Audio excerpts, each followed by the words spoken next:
Endotracheal tube অথবা TPC যখন থাকে পেশেন্ট বা ট্রাকিস্টমি ফিল্টারে যখন থাকে তখন আমরা কীভাবে একজন পেশেন্টকে টিপিস নেবুলাইজার মাস্ক দুই ধরনের হয়। এটা হচ্ছে নেবুলাইজার টি বলে এটাকে, এই যে টি এর মতো দেখতে। তো আমি এটা এভাবে থাকে, জাস্ট হচ্ছে এটা এখানে কানেকশন করে দিলাম। সিম্পল যে আদার্স যেগুলো আছে সেইভাবেই হচ্ছে এটাকে এখানে এরকম কানেকশন করে দিব। দেন হচ্ছে কখনোই যেটা করা যাবে না, এটা হচ্ছে এভাবে করে আমরা খুলি, এটা খোলা যাবে না। এভাবে খুললে হয় কি, এভাবে খুললে যে সমস্যাটা হয়, এইখানে যে পাখার মতো যে জিনিসটা আছে, যেটা সবচেয়ে ইম্পর্ট্যান্ট, এটার জন্যই হচ্ছে স্মোক বের হয় এবং হচ্ছে নেবুলাইজটা পায়।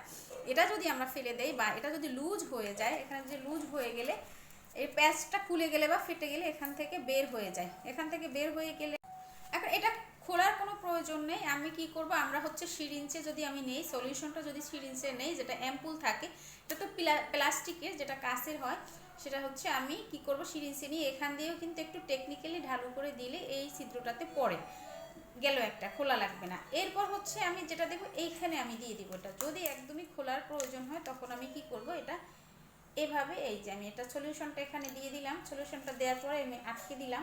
এই যে এখন হচ্ছে এটা আমি যদি মেশিনে দিই তাহলে কি করব, এবং হচ্ছে মেশিন ছাড়া মেশিনে যখন দিব, যদি মেশিন কাজ করে না, ভেন্টিলেটর মেশিন দিয়ে না দেওয়া যায়, ম্যানুয়ালি একটা আমি নেবুলাইজার মেশিন নেব, সেই মেশিনটাতে এটা কানেকশন করব এবং হচ্ছে ভেন্টিলেটর যে সার্কিট আছে তার মাথায় যে এইচএমই ফিল্টার আছে, এইচএমই ফিল্টারটা খুলবো, আর যে ক্যাথেটার মাউন্ট আছে তার সাথে এটা সংযোগ করব। কিভাবে করব এটা আমি এখনই দেখাবো।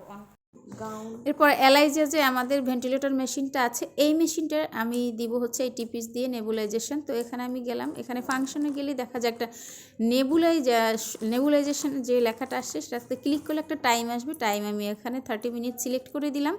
দেন হচ্ছে এখানে ওকে করে দিলে এটা ওকে হয়ে যায়। আর পোর্টটাকে আমি এই যে অপশন দেওয়া আছে নিচে, এখানে আমি পোর্ট লাগিয়ে দিব।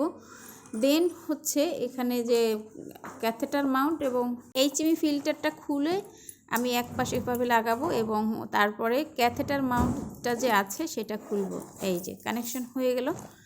এরপর আমি এই যে এখানে একটা অন অপশন আছে, এটাকে আমি সিলেক্ট করে দেব, হয়ে গেল। এভাবেই হচ্ছে প্রত্যেকটা মেশিনে নেবুলাইজার